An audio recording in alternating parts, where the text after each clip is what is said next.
Okay, we got a protest already? Those are some of our choirs.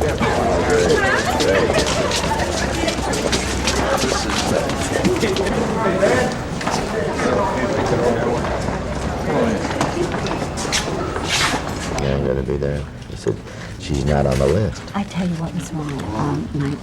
My brother passed away, and I just got back in town today. So I've been gone for a week. Okay. I have to now say, after 20 years, Professor Bob Hope, Dr. Hope. It's got a certain thing about it, hasn't it? Huh? Yes, yes, it's wonderful. Bob, I wondered, I've observed you for 20 years, and I couldn't really tell you're such a pro, but I wonder, were you the least bit apprehensive or nervous going into this? No, I had, not nervous, but I was concerned, you know, about certain things and whether I could, you know, it's a tricky thing talking about comedy and timing and all these kind of questions and everything. And but I knew that I would enjoy it. And when it was over, how did you feel? I felt pretty good about it. Good. Of course, you and I have discussed Bob O'Donnell before, and the fancy pants story, you know, Right. where are you going in fancy pants? Yeah. Was that the best advice you ever got from anybody as far as improving your comedy style? No, I tried to explain that, Bobbie, that it was, at that time it was a regional thing, that everybody down here was a little slower. Like Bob O'Donnell said, these people sit around in the sun all day and they don't want to come in and jump all over the place. They want to hear something that they understand, you know? And I slowed down for them, and it helped. And that's why I said today there's no way that could happen with the television and everything, because we all hear the same things and we all do the same things. But that wasn't true in 1928. Was there anybody who ever did give you more advice, or somebody who really, you know, sharpened your skills, or did you just do it by trial and error? Yes, except after my wife saw my act the first time, she said, "Let's pray." That's what saved you all these years. But don't you think, Bob, there is a lot for the young people, and I'm talking about the young comedians, the young men and women who really aspire to get up there and do stand-up comedy and be as successful as you are. Isn't the bottom line that they have to find their own way? Oh yeah, but they can observe, and I think I noticed a couple of them in the audience today that were asking questions. They're really concerned. I met them afterwards. Pardon me. And you can tell that they're really on the way. They want to do it, and that's what it takes. It takes a lot of thinking and trial and error, and a lot of material hunting and finding out a style and something of their own, you know. Whatever it is, delivery or timing or anything, just so they get something that's individual, so they'll stand out. Bob, you very openly talked about when you've done jokes that have bombed and been big bombs. But after a joke bombs, can you then dissect it and say the reason it bombed was? Yeah, well, it all depends. You're not right all the time. I don't think there's anybody that can take a book of material like I do, every show, and with my knowledge, from just practical knowledge from working with audiences, I can tell pretty well what the audience is going to laugh at. And I don't think anybody can pick it. I know I can. I know every once in a while I have one of those kids in there that sets you back a few seconds, I tell you. And thank God the percentage goes the other way. Well, thank God you're here to be with us today, Bob, and for the next few days, and take care of yourself. Thank you, Bobbie. Lovely to see you. You too.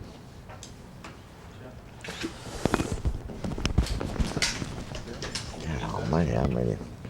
To be talking. For Bob to be talking. So, Quiet, listening to you. no, Talking. we'll have both. I'll talk a bit, and you can listen. All right. And we'll, I've been taking everything. last night. We finished this dinner about 11. At 12, I jumped right in bed. And I took 2 Tylenol. And I woke up about 1:30 and I'm fighting with my dinner a little bit. Okay, let me get a reverse. Now, this must be a reaction. You talk about. Continue that. We had a novel last night.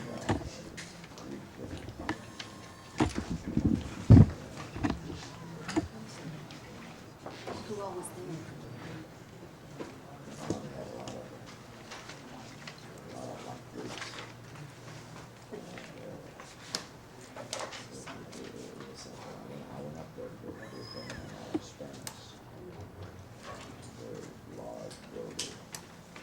See them again, and they'd come back to a theater like on the Orpheum time or any of the theater circuits, like here, the Interstate circuit. This was on the Interstate time, and you didn't have to change. And then of course came radio, where you really had to think and start really getting it all together.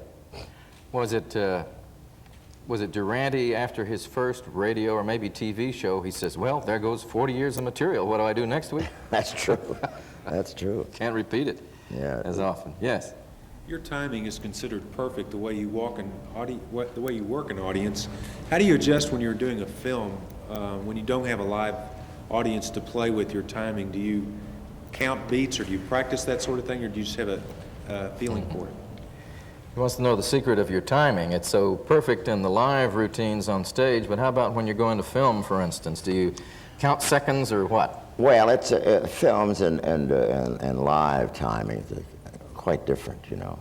I mean, the experience of working in front of audiences give you a sense of timing and what the people will laugh at and when they will laugh at it, which is very valuable in film. But film timing is quite a bit different, because actually it's, unless you're doing a hokey broad comedy like a road picture or something we do, where it's broad and everything, that's entirely different. But when you're playing a light comedy, well, it's quite a bit different. It's like a Seven Little Boys, for instance. yeah. It's easy and you throw it away more, you know. Is timing something you're born with, or is it just developed through the years? Is timing something you're born with, or you just develop it through the years, the sense of... I knew you were going to get into that. It's one of the toughest questions to answer. What is timing? Because it's so mysterious, and there's so many different ways of timing, you know, where you overlap, like when you work in person, when you do a monologue in person, you can go very fast, and one of the greatest timers I've ever known for his style was Jack Benny, who worked very, very slow, and the audience almost knew what he was going to say before he said it, but they were laughing before he ever said it and after he said it. But that's another thing, and I've watched comedians and all my life, and it's something else.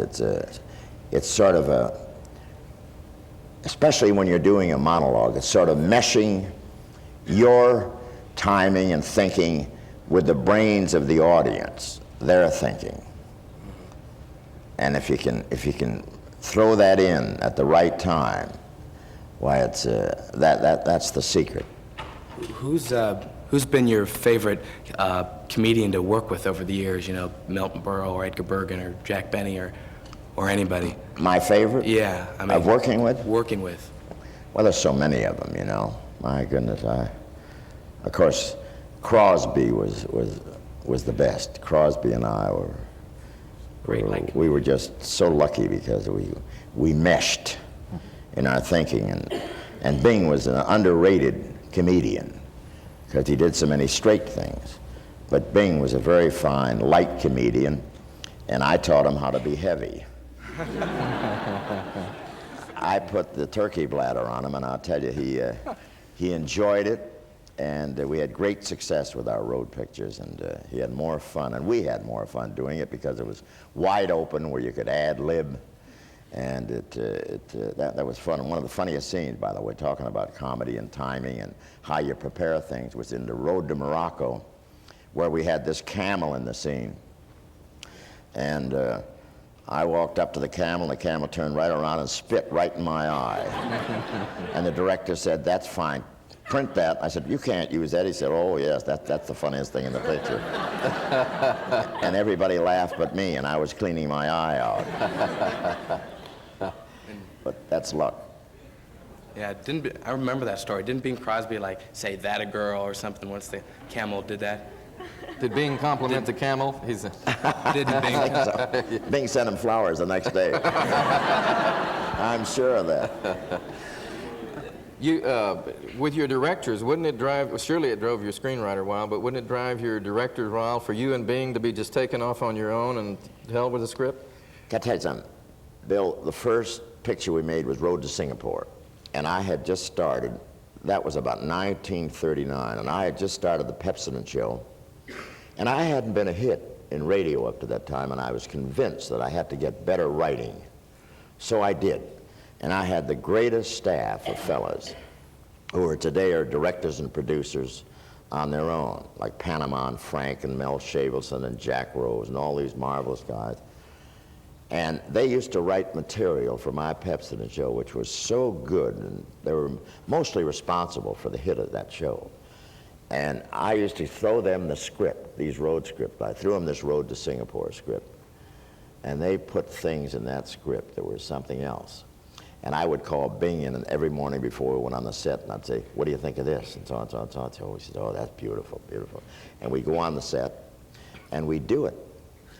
And one of the writers that wrote the original script, Don Hartman, Frank Butler and Don Hartman wrote the original Singapore. They started to complain. They saw the rushes, and they said, "These fellas are ad-libbing all over the place. They're not doing the script that we're supposed to do." They started to complain, and we heard about it. And one day, Don walked on the set, Don Hartman, and I said, "If you hear one of your lines, yell bingo." Which he just burned him up, and he went back. But when the picture came out, the carelessness of that thing and the sloppiness made that picture so great, and it was an immediate hit. And from then on, we were dancing together and kissing each other and everything else, you know. Yeah. And the director, who was a marvelous man, Victor Schertzinger, said, "This is the easiest job I have. All I have to do is say start and stop." Oh, great. Because he never knew what we were going to do either. And that was the secret of the success of that, I think. Did you have additional writers after the original script to put in some, like an Eddie Welch or somebody like that? No, I had my radio writers working I on see. them. Okay. That's what I was talking about. Working on the movie Yeah. script. Yeah, okay. Yes, back here. Do you find ad-libbing natural to you, or do you have to plan it or practice it? Does it? Do you always write down your ad-libs? Do I write them down? She really asked, do you find it natural? Do you think about it in advance? Or? Yeah, ad-libbing is something that, it all depends what happens. My goodness, you get luckier at times, because we're prepared for almost any situation, because when you do comedy, as long as I've been doing it, but I was on the United States, the liner coming back from England, and I was doing a Jell-O show 5 days a week, 15 minutes. It consisted of a little monologue, a guest star with one girl on where I'd ad-lib with her, and then a question and answer period. So I was on the United States coming back from London, and I said, well, I'm on this boat, I might as well do something here. And so I got a hold of the captain, the steward, and used them as guest stars. Then I had the question and answer period. And the first day, in this nice little theater on the line of the United States, I said, we're going to have a question and answer period. And just get up, and we had a parabolic mic who picked up their voice. And the first fellow that got up said, I said, what do you want? He said, which way does a pig's tail turn, clockwise or counterclockwise? Well, they laughed so much. And when they stopped laughing, I said, we'll find out when you leave. Bravo, bravo, that's good. Well, that joke played so good I couldn't resist, when we got back to NBC, I couldn't resist having a plant throw that straight line to me so we could warm up the audience.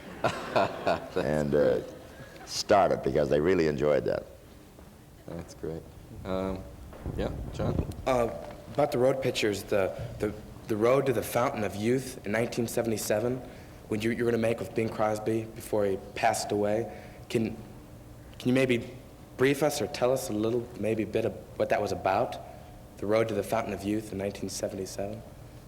Let me get there. Well, the road to the Fountain of Youth, the picture you and Bing were Yeah. going to make. Can you tell us a little bit about what that would have been like? Oh, that was they had a good script worked out on that. But we tried to get George Burns to do it, but it just didn't fit, you know, because they had so much stuff. They were doing excerpts from our other road pictures and things, and it was a funny script. I can't remember all the details of it now, but we were ready to go. And we had the thing all set up when Bing left us. Yeah, wow. We do have where our audience is beginning to perk up out there, and we have a question from them. Bob, please comment on clean humor versus the humor and comedy of the comedians like Richard Pryor, Don Rickles, four-letter words, and so forth. The difference in comedy? Well, clean humor, which I suppose they're crediting you with, versus the other kind of, you know, with four-letter words, the Richard Pryor and that sort of thing. What do you think about that? Well, you know, there's no way you can comment on that, because they all have their audience. Yeah. They all have their big audience, and you know, you feel like you stand up and start knocking anything like that. Richard Pryor did Live on Sunset Strip, which they tell me got $30 million at the box office. And it was really a stag film for the whole family. And I can't imagine some of the people going in, because it was advertised like a regular picture. And you went in there, I went in there, and I'll tell you, he had some beautiful stuff in there. It's just great. I thought I was in a locker room. But you can't fight that. You know, there's an audience for that. And so I don't stand up and preach about their art. That's the way they go.